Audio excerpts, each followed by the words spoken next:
সূরা লাহাব। বিসমিল্লাহির রহমানির রহিম।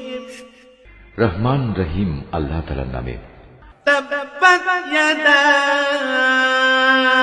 আবি লাহাব ওয়া তাব। ইসলাম বিরোধিতার কারণে আবু লাহাবের দুনিয়া আখেরাতে দুটো হাতই ধ্বংস হয়ে যাক, ধ্বংস হয়ে যাক সে নিজেও। মা আগনা আনহু মালুহু ওয়া মা কাসাব।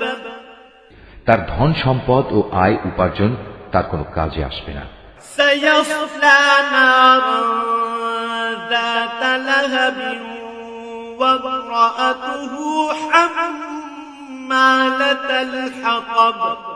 বরং তা অতি সত্বর জ্বলন্ত অগ্নিকুণ্ডে নিক্ষিপ্ত হবে, সে নিজেও সেই আগুনের লেলিহান শিখায় নিমজ্জিত হবে। তার সাথে থাকবে জ্বালানি কাঠের বোঝা বহনকারী তার স্ত্রীও। ফি জিদিহা হাবলুম মিন মাসাদ। অবস্থা দেখে মনে হবে তার গলায় যেন খেজুর পাতার পাকানো শক্ত কোনো রশি জড়িয়ে আছে।